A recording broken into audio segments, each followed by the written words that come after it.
Hey guys, let's take a look at, this is number 16 in section 4.3, and it's a bit of a strange problem.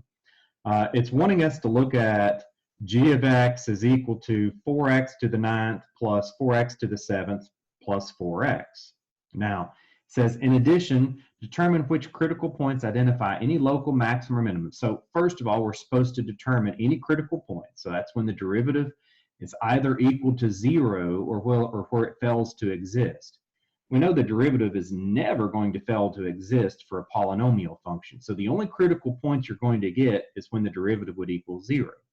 Then we're supposed to use those to determine when it's increasing and decreasing, and then find any maximum, minimum, and stuff like that. Well, the thing that makes this problem strange is, look what happens. So what I've done here is I've said g of x is equal to the function 4x to the 9th plus 4x to the 7th plus 4x. Well, its derivative, easy power rule, we get 36x to the 10th plus 28x to the 6th plus 4. Now, what you're supposed to instantly recognize with these first two terms, you know that any even-powered variable can only be a positive value. So 36x to the 10th, it can never be negative. It can never, the lowest it could be is 0. Same thing for the next term. Any even term of x has to be 0 or some positive number. So you have 0 or a positive number plus 0 or a positive number plus 4. You're never going to get any critical points here. That's why I said, you know, g prime of x cannot equal 0. The absolute minimum it could ever be is when x is 0, this would equal 4. So I said the derivative is always greater than or equal to 4. What does that mean? It means that our original function is always increasing since its derivative is always positive. So now, how are we going to answer the rest of this question?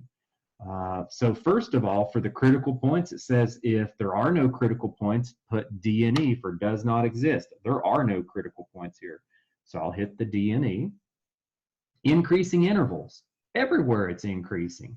So for the increasing intervals, I would just say, well, this has to go from negative infinity to infinity. So I'll say, well, it's negative infinity and then comma to positive infinity, and I'll go ahead and finish that out.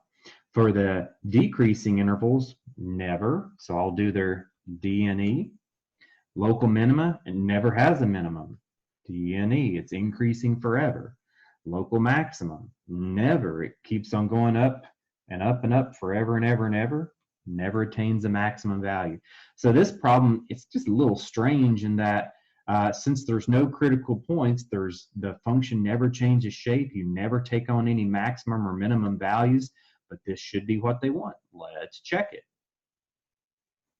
And you see absolutely. Hope this helps out with the confusion in this question. It's just kind of a strange one, but hopefully that helps out. Please let me know if you have any other questions.